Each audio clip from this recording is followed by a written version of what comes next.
Get ready for an unforgettable experience. Dr. Carey Yazeed, a 3-time best-selling author and creator of Unbreak My Soul, How Black Women Can Begin to Heal from Workplace Trauma, is launching her electrifying Unbreak My Soul tour. Join her in cities like Atlanta, Baltimore, New York, Washington, D.C., and London for a transformative journey. Ticket sales are exclusive to the wait list. Don't miss out. Visit www.unbreakmysoultour.com to join today. This is one event you can't afford to miss.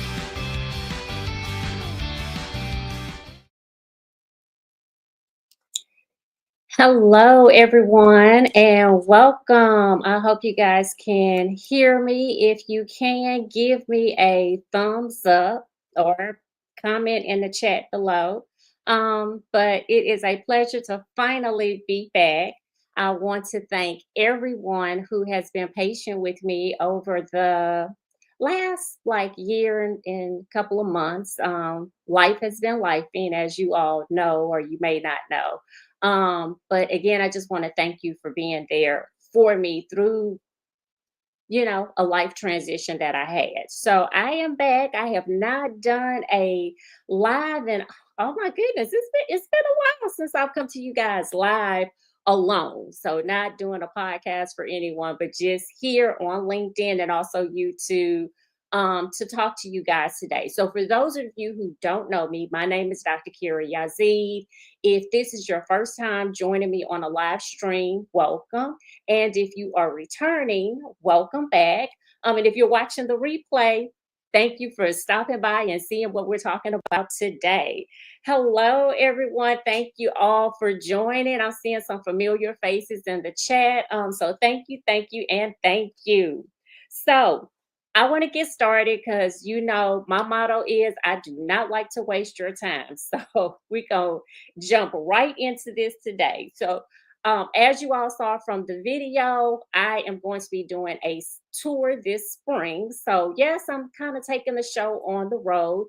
Going to be visiting 5 different cities throughout the United States. Well, 4 cities in the United States and also London. So, as you saw in the video, and if you didn't see it, you probably see it in the replay. Um, those tickets are only going to be available to the wait list. So if you would like to know when tickets go on sale, you need to go ahead and join the wait list now because they're going to give first dibs on tickets. There are not going to be a lot of tickets because I want this to be an intimate setting where I really get to connect with you, those in my audience who I have resonated with over the years, those who have watched me to grow. We do have the wait list up right now. And right now, the number one city is looking like Atlanta. And the number 2 city, which is really close behind, is Washington, D.C. So, hey, if you're in New York or if you're in London or you're in Baltimore, I'm going to need you to get on over there and let me know that we need to set up shop in your city too so that you can come out and we can have a safe space and we can just talk and we can meet in real life. The internet is fine, but sometimes we need to meet in real life. And if you agree, comment in the chat in real life, IRL. So today we are here to talk about the National Day of Racial Healing. If you don't know what the National Day of Racial Healing is, it always falls the Tuesday after Martin Luther King Day in the United States. It is a part of the W.K. Kellogg Foundation. This is an initiative that they have to actually have events like this around the country where people come together and we talk about racism, how it impacts us, and how we can begin to heal from what we are experiencing as different races, what we are experiencing as a country. Last year, I actually did my first National Day of Racial Healing. I offered a live event. I did it via YouTube, and over 250 Black women signed up to participate. Now, I don't know about you, but that's a lot of people. In my mind, I was thinking, girl, only maybe 20, 25 women are going to show up. In my mind, that's what I was thinking, right? It was 250. And they all were telling me about these different experiences that they were having in the workplace. They didn't know, like, where to go. They didn't have a safe space where they can go and share about their experience. And so from there, I actually started to host safe spaces where women could come together in small groups and they could talk about their experience in the workplace. They could talk about the racism. They could talk about the gaslighting. They could talk about the harassment. They could talk about the microaggressions and all of the other things that we know we can experience in a workplace setting, especially if it is a toxic workplace setting. And so from there, I will say that in 2024, in addition to the 250 women that showed up that night, I have serviced an additional 70 women. So we're looking at over 300 women that I have worked with who have experienced some type of trauma in the workplace. I also have a running study that is on my website, which is drcareyyazeed.com.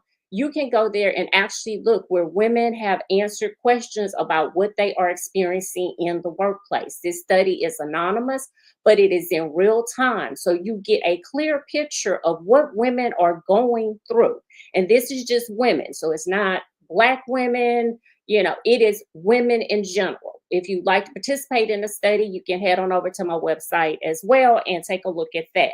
But it gives you an idea again of what takes place in the workplace for women. And I know some men feel like, oh, you all are just whining. I've heard that a lot. Oh, you're just whining. Y'all need to suck it up and just deal with it. Well, no. And if you're saying that, you're probably part of the problem and don't realize it. But no one should have to suck up abuse in the workplace. No one should have to suck up trauma in the workplace. And we surely shouldn't be sucking up having to deal with racism. Yet here we are. So, someone said they have signed up for London. All right, so I got somebody signed up for London. Again, if you have not signed up for the tour, what are you doing? I'm gonna need you to go on over there and sign up today. And I know somebody's gonna say, "And girl, what's the website again? Because I missed that." Well, it's running down at the bottom. Okay, so I think I need to start here. This event is actually being sponsored by a grant that I received from the Foundation for Louisiana and also a partnership that I have with Louisiana Academy.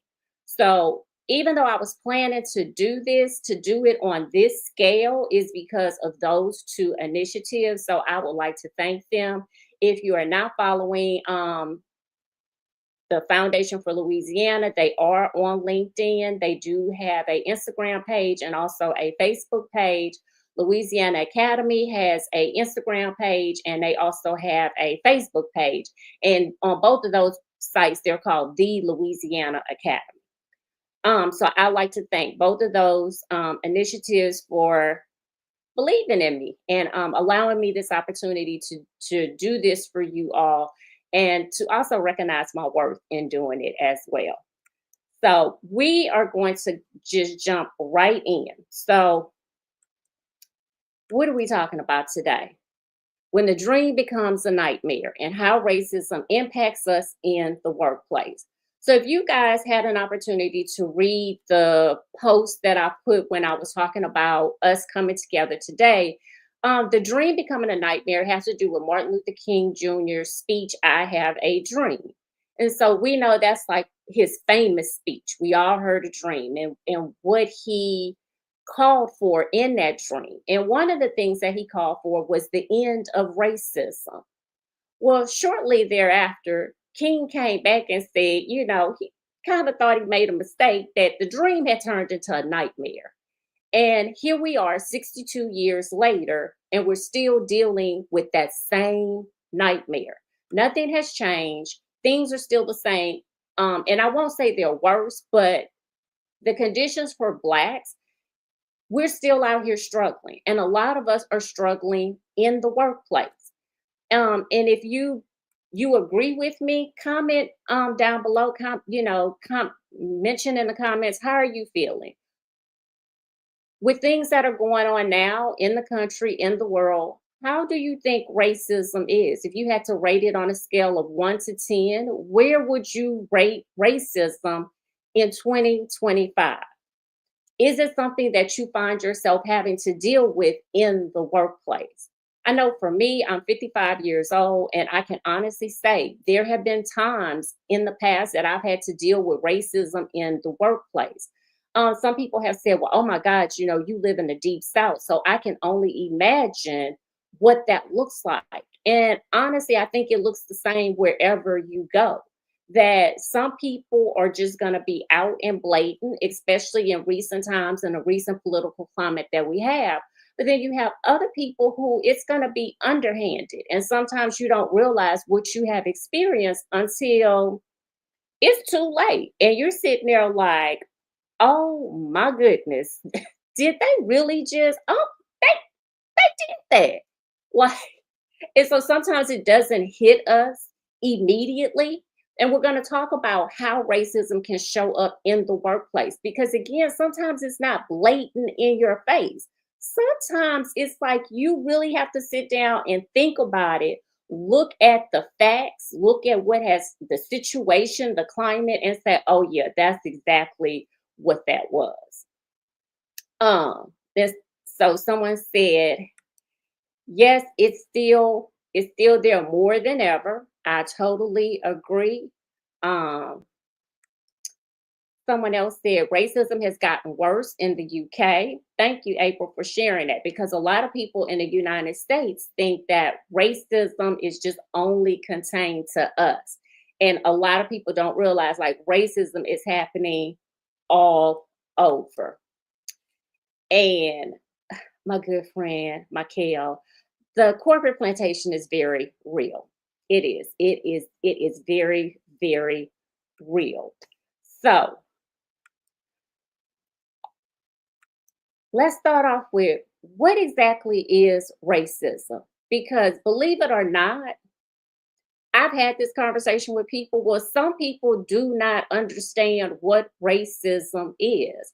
And so, racism is when you have a racial group that is being systemically oppressed. So, that means system wise, things that are taking place. So, it could be economically, they're being oppressed, it could be politically that they are being oppressed, it can be physically that they're being oppressed. So, socially they're being oppressed. So there's one group, it's a racial group, and they are being systemically oppressed by another racial group so that they can have gains in the areas that I just mentioned: politically, economically, physically, and socially, so that they can have an advantage over them. So it has a lot to do with power. Racism is, but it is asserting that power over a specific racial group by another racial group.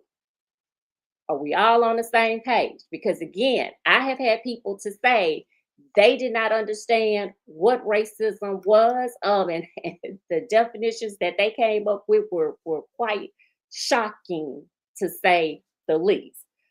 So, in that systemic racism that we see, just the overall terms of racism, there's also institutional racism, and that's what we see in the workplace. And that again is where you're seeing someone that is being oppressed within a system. This time it's institutional, and what is taking place is being allowed because of that environment, but it is also being ignored and overlooked by leadership. So leadership knows that it's taking place, and they're pretty supportive of it because they're not doing anything to end it. So that they know that a group of people within that institution, so within that workplace, within that job, are being oppressed. That racism is a culprit, but is anything being done about it by leadership? No. And do we not see that take place a lot? Have you not seen that take place on your job? And again, comment below if you feel safe to comment below. If not, you can be sitting in the comfort of your home or in the comfort of your cubicle and you can nod your head. Yes, girl, yes, I feel you. I understand you. And you are so right. This is what's going on. So that is what it is called when it's taking place in the workplace. It's institutional racism. If we have to give it a term, because a lot of people like to put no, like, okay, this is what this is called when this is happening to me. That there's a terminology that goes with this, and I'm not crazy and I'm not making this up. Another form of racism that I want us to understand, and not necessarily racism, but trauma. Because one thing I want us to understand is this is that racism is a form of trauma. Anyone who experiences racism on any level has experienced a trauma. And once you understand that, you're going to begin to understand a lot of the other things that I'm going to cover on this live stream tonight. So, number one, if you have experienced racism or you are experiencing racism, you are experiencing a trauma. That's the level of severity that we're going to be looking at this whole thing on. That is a level, that is a form of trauma. As African Americans, as Blacks in the United States and around the world, because a lot of people also think that slavery was just in the United States, and it was not. And so we have Blacks from other parts of the world who were also enslaved as well. And so, one thing we need to understand when it comes to trauma is that some of us, in addition to the trauma that we are experiencing in the workplace, that we're experiencing in the climate of the world that we live in now, is that we are also trying to deal with generational trauma. We are dealing with the trauma that our parents and our grandparents and our great grandparents went through. And so some of you might be saying, girl, slavery ended a long time ago. No, it did not. It did not. And I say that because my grandparents, not my great grandparents, my paternal grandparents are buried on a plantation in a slave cemetery. Their parents were slaves. So we're not that far removed from slavery, depending on your age. There's also modern day slavery. And so we still have some people out here who have not realized that slavery has ended and they are being oppressed. They are working against their will. They are enslaved. These are just some things that I want you to think about. So, as African Americans and as Blacks, on top of us dealing with the trauma of racism that we are enduring right now, that we endure on our jobs every day when we walk out of the door and we have to show up as Black, like we're, living while Black, you are going to be racially profiled. You're going to have to put on some armor to try and deal with whatever it is that you're going through. I want you to understand that you are also dealing with the residue of generational trauma. Because I say this constantly, that when they freed the slaves and said, when enslaved people were allowed to leave the plantation, you're free to go. There was no therapist at the end of that road that said, would you like to sit down and talk about what you have been through? Would you like to sit down and talk about how this might impact you moving forward, how you're going to make a living, how are you going to raise your kids, how are you going to deal with the anger that you've had through all of this? How are you going to deal with still being oppressed and not allowed to have the things that your other counterparts have? That stayed with them. No one showed them how to work through that emotionally. And so, unfortunately, that was carried down, passed on to other generations, and that includes us. So, in addition to dealing with the day to day racism, you're dealing with generational trauma too. So, that's some heavy loads that we are starting to realize that we walk around with each and every day. And a lot of people don't even realize it. a lot of people have not even stopped to say, I probably need to speak to a trauma informed therapist because I'm going through some stuff and I've gone through some stuff. There's some childhood trauma that was brought on because my parents didn't know how to deal with things because their parents didn't know how to deal with things. So, as you can see, sometimes it's handed down from generation to generation. And hopefully, we're the generation that wakes up and says, enough is enough. This is not going to happen anymore. So now that we have all of that kind of compartmentalized and we understand like what racism is, what generational trauma is, we understand that racism is a trauma. Now let's have a conversation about how does racism actually show up in the workplace? So comment below. How do you think racism shows up in your workplace or in previous workplaces? I'm going to go ahead and kick us off, but I know that one way that racism is going to show up is unequal pay. So you figure out that you're doing the same job as Bob. One day you find out that Bob makes more money than you. You're black, Bob is white. What does that look like to you? That is not equality. If we're doing the same job, but we're not getting paid the same amount of money, we have the same degrees, we have the same years of experience. I'm black, Bob is white. Why is Bob making more money than me? April said sometimes racism shows up in the workplace when you are overlooked for a promotion. And again, sometimes we don't sit down and look at, well, why did they overlook me for that promotion? And then you realize, well, the person who they actually promoted might have less experience than you, less education than you. You may have even trained that person who got the promotion over you.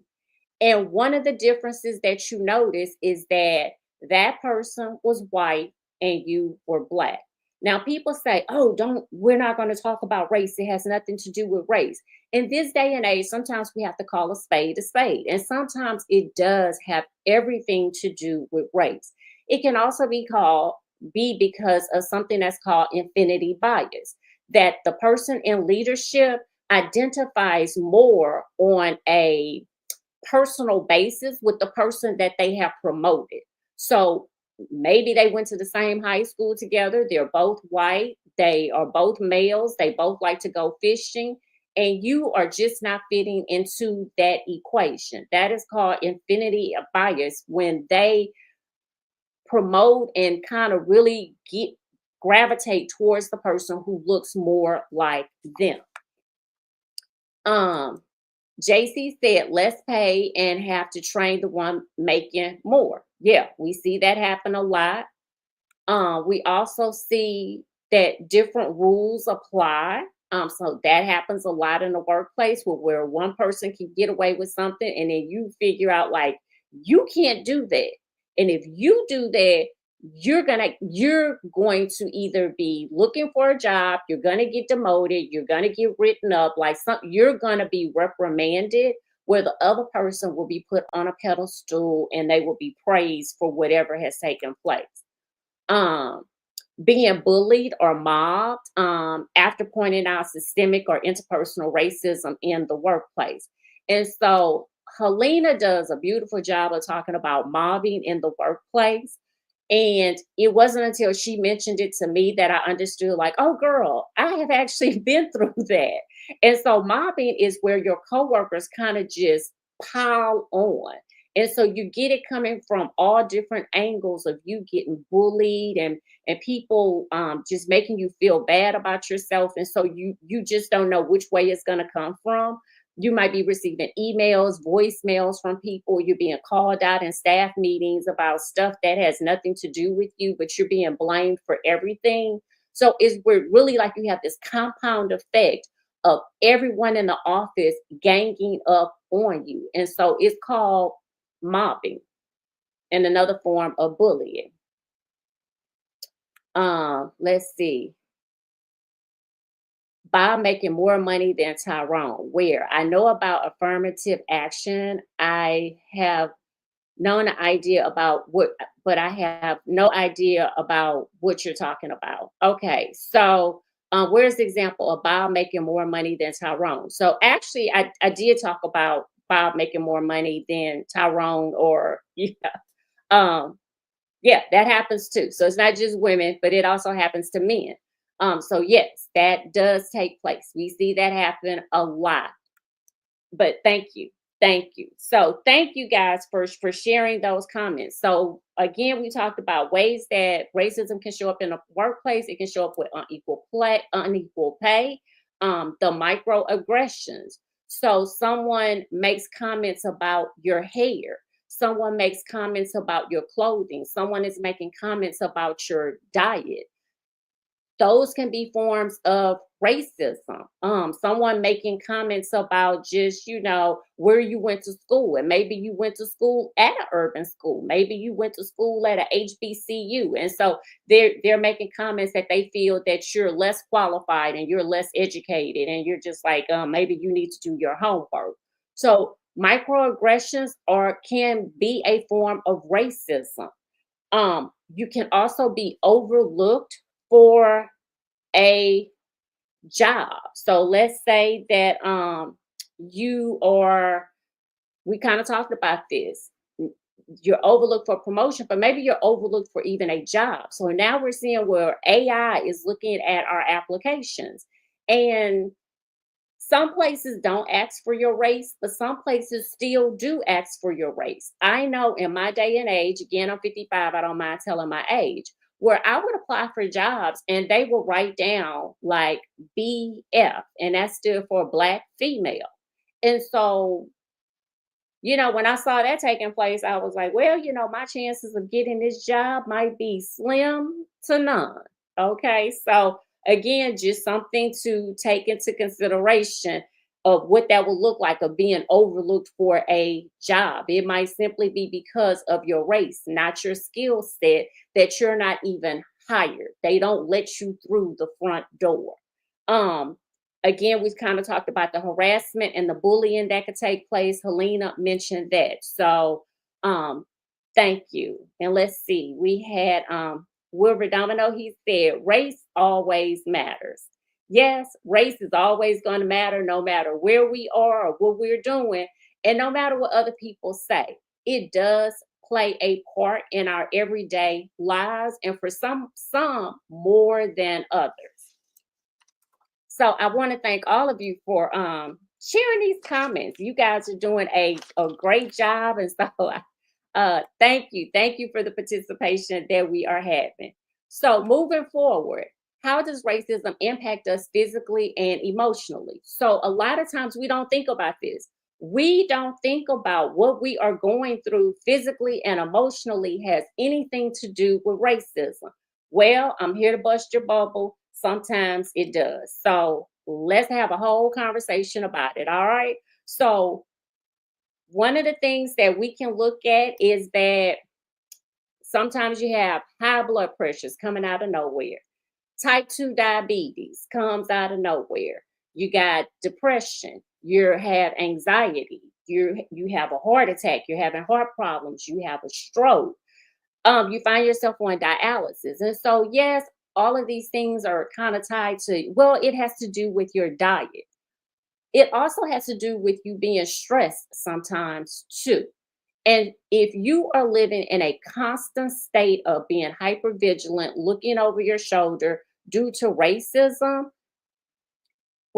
can cause you to have health problems as well. It can cause you to have the emotional health problems as well too, such as you having stress, and you having anxiety, you having depression. So we have to be mindful that when we start to find ourselves getting ill, looking at what is the root cause. Sometimes it has nothing to do with your diet. Sometimes it has nothing to do with the amount of exercise that you are putting in each and every day. It has to do with the stressors that are within the environment that you currently live in and or work in. For me, I have experienced anxiety and depression and from being stressed out in the workplace. I was being mobbed in the workplace. I was being harassed in the workplace. Um, and from there, I developed PTSD. I had to see a therapist, which I don't mind sharing with people, in addition to a psychiatrist. So there was a point where I had to take medication to go to work to function. I could not stop shaking and crying unless I was taking the medication. The medication helped me to function at my job. Um, Other jobs I have had, I developed high blood pressure from working at one job. I had an ulcer the size of a golf ball from working at another job. And so we have to realize that, again, a lot of times it has nothing to do with our diets, with our, exercise or the lack of. And sometimes we have to look at what are the stressors. And sometimes one of those stressors can be your work environment. So if you are starting to experience some health issues, take a look at your work environment. Look at what's going on in society. If you are constantly on social media and you're seeing all of the things that are taking place, you're in an environment maybe even where you live, and you're constantly being faced with racism, racial slurs, because again, we're seeing people be more bold in the steps that they take. That can start to take an impact on you as an individual. But we've got to remember, we spend the majority of our time at work. In real life, the majority of our time is spent at work if you work a 9 to 5. So, this is how racism can start to show up. Again, going back to the generational trauma, when you have parents and grandparents who haven't dealt with oppression and slavery, that residue has been passed down emotionally from one generation to the next generation, and now you are the generation that is bearing it. You came out the womb already set up to start having some health issues because you are going to be faced with some type of racism. And so it's kind of like we have to brace ourselves and we put on this armor. I always say, living while Black, when you walk outside your door, you are putting on emotional armor to help you to deal with everything that you're going to experience in one day, on top of what you've already absorbed or what has been handed down to you. So we have to remember that racism is not just going to be someone screaming racial slurs in your face or on your television or on your, cell phone that you're scrolling through social media. Sometimes it's going to be very subtle. It's going to show up in different ways. And it can and it does show up in the workplace. Often we don't know how to identify it, or we don't know how to put together like what's really going on. And so we're just, you're confused, and your first reaction is, I need to go find another job. But then you go to the next job, and guess what? The same thing is taking place at that job as well, that you're still dealing with the same things. So, where does that bring us now? What does that lead to now? If you have experienced all of these things and you know that racism is impacting you physically and emotionally, you're dealing with the generational trauma that's been handed down, like, okay, Dr. Carey, so what do we do next? What's next? How can you begin to heal from the trauma of racism? That's the big question. How do we begin to heal? How do we begin to recover from all of this? So, back in 2022, I actually developed a workbook, which you can see over here. Unbreak My Soul, How Black Women Can Begin to Heal from Workplace Trauma. And it was developed because of my own experience in the workplace, with just dealing with the traumas that I faced and realizing that there was no help, that no one was coming to save me. No one knew about resources. When I tried to talk to people, no one understood. I had someone to tell me, girl, just put your big panties on and learn how to deal with it. Like, this always happens in the workplace. And it's like, this isn't life. I should not be on medication and crying and shaking and have PTSD. And I'm being told I just need to deal with it. So that was why I created the workbook to help other women who look like me, who were going through the situations that I had gone through back then, to recover, to begin the healing process. Know that when we are talking about healing, one thing I want you all to remember is that healing does not happen overnight. Healing is going to take you some time. Okay. Healing is going to involve some work. That means you're going to have to roll up your sleeve. This is not I Dream a Genie or Bewitched, where you wiggle your nose and it happens, or you wiggle your little ponytail and everything goes away. You're going to have to actually do some work. So the first thing I want you to remember is this: racism is not your fault. Whatever is taking place in the workplace, it is not your fault. If someone is trying to oppress you because of the color of your skin, that is not your fault. Racism is not our fault. We have to start there, because we sit down, especially when you are in that survivor mode, you start to internalize, what did I do wrong? How could I have done X, Y, and Z differently? And guess what? You can play those scenarios over and over again in your head, and it still might not make a difference. The oppression would have still taken place because the systems did not stop it from taking place. It was not your fault. And you need to lead with that. Then you need to follow up with, what is your worth? You need to know your worth. And I like to tell people, when you are unclear about what you are worth, pull out your resume. Remind yourself of who the hell you are by pulling out your resume. Look at all of the certificates you have, the degrees you have, the years of experience you have. Your resume is your biggest confidence booster. When you can go back and look at what all you have done throughout the years. That's how you know what you're worth. And you need to lead with that as well, especially if you're planning to go into another work situation. Know your worth when you're going in. Also, have healthy boundaries. What are you going to tolerate? What are you not going to tolerate? Know that no is a complete sentence. Michelle Obama taught us all well on yesterday. She said, I'm not going. And she didn't go. She didn't go high. She didn't go low. She just didn't go at all. Sometimes no is what it is going to take. You have to say, no, I'm not going to allow you to treat me this way. No, I am not going to continue to subject myself this way. You have to learn how to set boundaries when it comes to people, but also when it comes to systems, when it comes to the jobs that you are on. You also have to know when it is time to leave a job. Look, these jobs are not forever. They're not like our parents who got the gold watch after they retired after 50 years.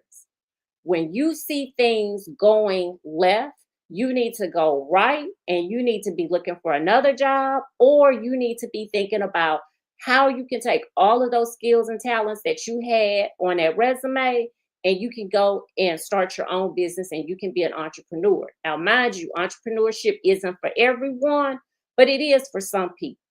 And also think about this. Sometimes God removes us from situations because he's trying to protect us, but he's also opening a bigger door for us to go through and to really walk in our purpose. Another thing I want you to do, if you are experiencing any type of racism in the workplace, I want you to seek out the consultation of an employment attorney. I'm going to say that again. If you are experiencing any type of racism in the workplace, you need to seek out the consultation of an employment attorney. They will let you know, if you have a case, and some will even help you to set up a game plan of, this is the information I need you to collect. This is the data that I need, and how we can move forward. A lot of times we stay in these work environments and we don't realize that we have a legal case, that you can pursue a case against them. There's also the EEOC in the United States, but what I want people to keep in mind with this is that the EEOC is overworked and underpaid, and it's also a government agency. And just because they say, yes, you have experienced racism in the workplace, then they're going to give you a form and tell you you can go get a lawyer and you can file a lawsuit against your employer. So sometimes it's just better to talk to an employment attorney first, find out if you have a case, and let them guide you in what it is that you can do. Um, let's see. Someone said, "Can I?" Some actually breaking up.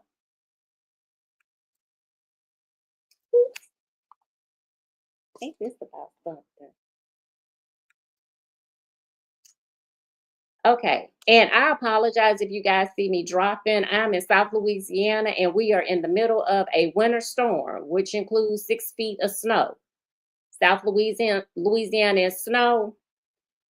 We're not built for this. Then evidently our internet service isn't built for it either. So Paradise said, can you say that again about entrepreneurship? So entrepreneurship, everyone isn't built to be an entrepreneur, but some people are. And a lot of times you don't know what you're prepared for because you're still working at 9 to 5. Sometimes God, again, is going to remove you from a situation so he can place you where you really need to be. And sometimes that has more to do with the skills that are on your resume that you should be doing for yourself and helping others to solve that problem versus you getting paid a quarter of what the company is getting paid for that you work for.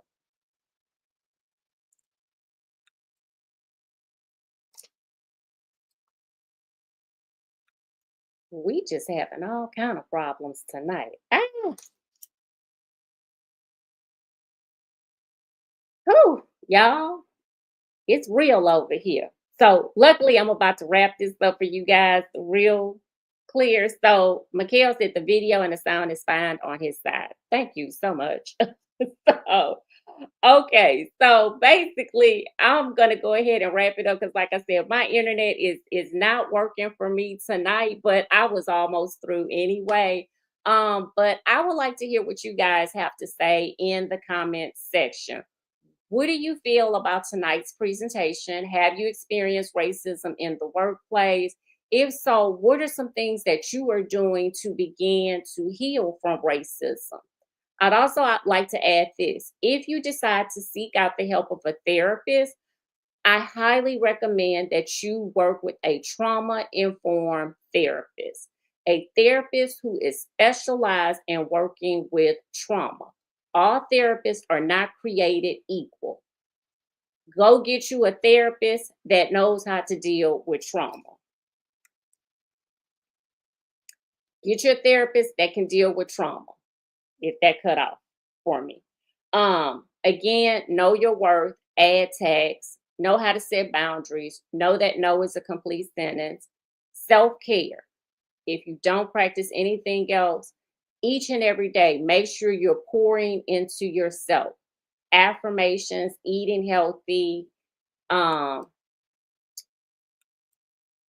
making sure, I'm not sure if this is even working anymore. Making sure that you're exercising, meditating, journaling, practice self-care each and every day because that should be a part of your healing process as well. So thank you guys so much. Thank you for the compliments. And I'm just loving the way you guys are sharing in the chat. So Nicole, yes, I am glad that this has been on your mind, and that tonight's uh live stream has been helpful. Again, guys, I want to thank the sponsors for making tonight possible, the Foundation for Louisiana, my own company, I Think Change, and also Louisiana Academy. I actually received a grant from the Foundation for Louisiana to host tonight's, live stream for us to have this conversation on the National Day of Racial healing. So thank you so much for that. Um, Again, I am going to be taking it on the road. I'm going on tour. I'm going to be hitting up 5 cities.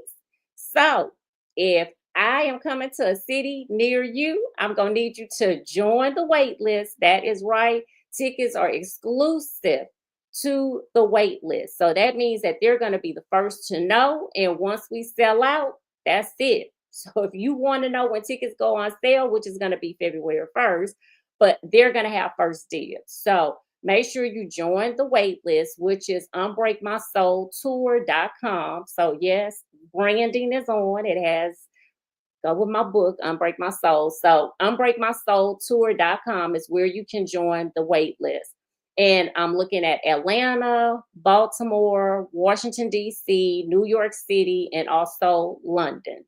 The people across the pond have requested to see me. So let's make it happen.